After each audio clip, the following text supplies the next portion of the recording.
Hello বন্ধুরা, good morning. তোমরা সবাই কেমন আছো? আশা করি সবাই ভালো আছো আর আমিও ভালো আছি। ভিলেজ গার অনুব্লগে অনেক অনেক স্বাগত। তো চলে এলাম আর একটা ভিডিও নিয়ে। তো আজ কোনো ব্লগ ভিডিও নয়, আজ এসেছি একটা রেসিপি ভিডিও নিয়ে। তো চলো দেখতে থাকো রেসিপিটা। এগুলো কি দেখতে পাচ্ছ বলো তো? এগুলো হচ্ছে বিরতি বেগুন। তো এই বিরতি বেগুন আর আলু দিয়ে একটা রেসিপি, তো সেটাই আমি তোমাদের সাথে শেয়ার করব। রেসিপি বললে ভুল হয়, এটা একটা টিপস।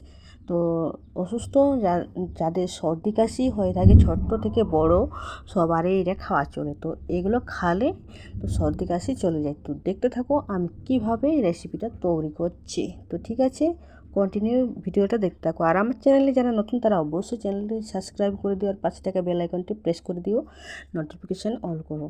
ঠিক আছে, তাহলে আমার ভিডিও আপলোড করার সাথে সাথে তোমাদের কাছে নোটিফিকেশান চলে যাবে। আর এই দেখো আমার এটা হচ্ছে হরিণী খেয়ে দিয়েছে, তো সেই জন্য এইরকম হয়ে আছে।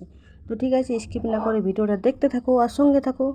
তো আমার বাবার শরীর খারাপ হয়েছিল, মানে জ্বর এসেছিলো, তো খেতে পাচ্ছিল না, তো কাশি হচ্ছিল, সর্দিও হয়েছিল। তো সেই জন্য বাবাকে এই রান্নাটা করে দিয়েছিলাম। তো তার সাথে সাথে ভাবলাম তোমাদের সাথেও শেয়ার করে নিই, তোমাদেরও উপকার হবে।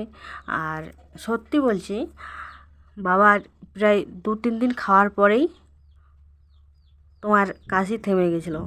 তো সেই জন্য আমি শেয়ার করলি। আর এটা কি বলো তো, আমাদের গ্রামাঞ্চলে এটা প্রায় হয়েই থাকে। তো চলো এটাকে আবার কেটে নিই। তো এই দেখো আমি কেটে নিয়েছি, কাটা হয়ে গেছে। এটাকে ঘিয়ে ভাজলে ভালো হয়, কিন্তু আমার কাছে ঘি নেই, তাই আমি সরষের তেলেই ভাজবো।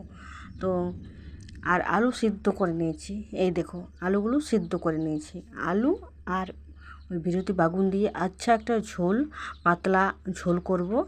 আর কি বলো তো, বেশি এটাকে কিন্তু তেল মশলা দেওয়া চলবে না, যেহেতু রুগীর খাবার, তো সেহেতু অল্প তেল মশলা দিয়ে রান্নাটা করতে হবে। ঠিক আছে, তো চলো ভিডিওটা দেখতে থাকো। আমি এদিকে কড়াই বসিয়ে দিয়েছি, এবার আমি সরষের তেল দিয়ে দেব। কারণ কি,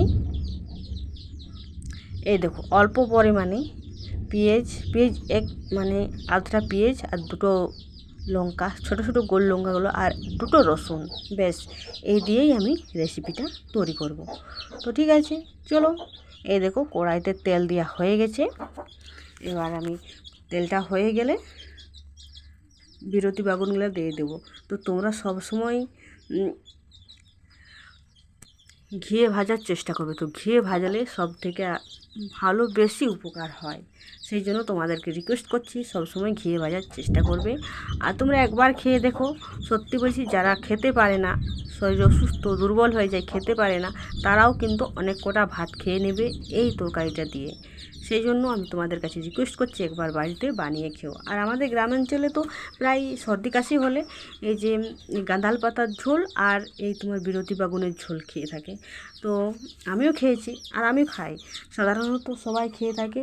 আর এ তো শর্ট করে মানে ডাক্তার দেখাতে যায় না, যখন যে ছাড়ে না তখন তোমার দেখানো হয়, কিন্তু কি বলো তো, অনেক উপকার হয়। তো ঠিক আছে, ভিডিওটা দেখতে থাকো আর আমার সঙ্গে থাকো।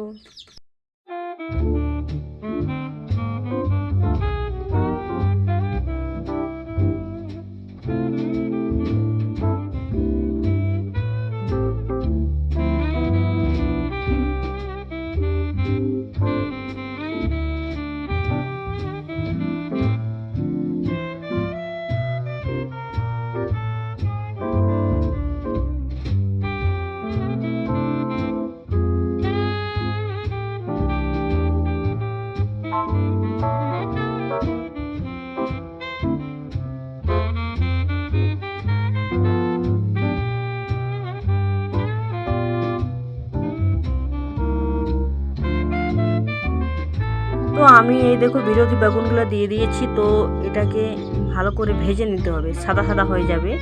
সাদা সাদা হয়ে যাওয়ার পর তোমার জল দিতে হবে। তো ঠিক আছে চলো দেখতে থাকো।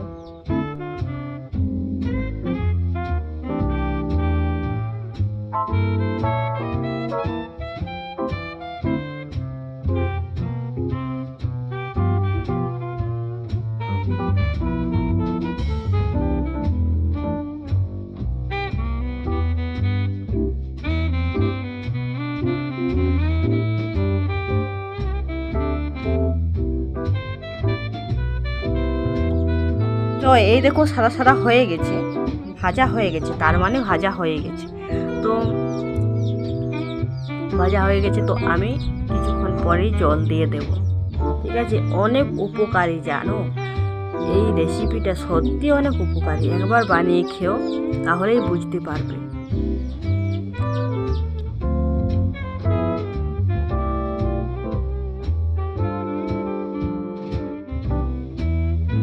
তো যে আলুটা সিদ্ধ করে রেখেছিলাম সেই আলুটা আমি এবার দিয়ে দিলাম। তো এটাকে অল্প পরিমাণে ভেজে নিই, তারপর জল দিয়ে দেবো।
তো এই দেখো আমার তরকারি রেডি। আচ্ছা, গরম গরম তুমি যদি খেয়ে দাও না, কি বলবো, আমার তো দেখেই মুখে জল এসে যাচ্ছে। তো তোমরা একবার ট্রাই করো অবশ্যই। আর ভিডিওটা এতক্ষণ দেখার জন্য অসংখ্য ধন্যবাদ আর অসংখ্য ভালোবাসা সবাইকে, দেশে বিদেশে যারা আমার ভিডিও দেখো তাদেরকে অনেক অনেক ভালোবাসা। তো এইভাবে আমার পাশে থেকো, সাথে থেকো আর সঙ্গে থাকো, আর ভিডিওটা দেখতে থাকো। প্রতিটা ভিডিও এরকম কিছু কিছু টিপস তোমাদের সাথে শেয়ার করব, ব্লগ ভিডিও শেয়ার করব। আশা করি ভালোই লেগেলো। তো সেই জন্যই আমি তোমাদেরকে বলছি, স্কিপ কেউ করবে না, স্কিপ করলে বুঝতেই পারবে না কিছু ভিডিওটা। তো ঠিক আছে, দেখা হবে ভিডিওতে। তো পরের ভিডিওতে আর একটা চমৎকার ভিডিও আসতে চলছে, অবশ্যই দেখবে, মিস করো না। ঠিক আছে, বাই।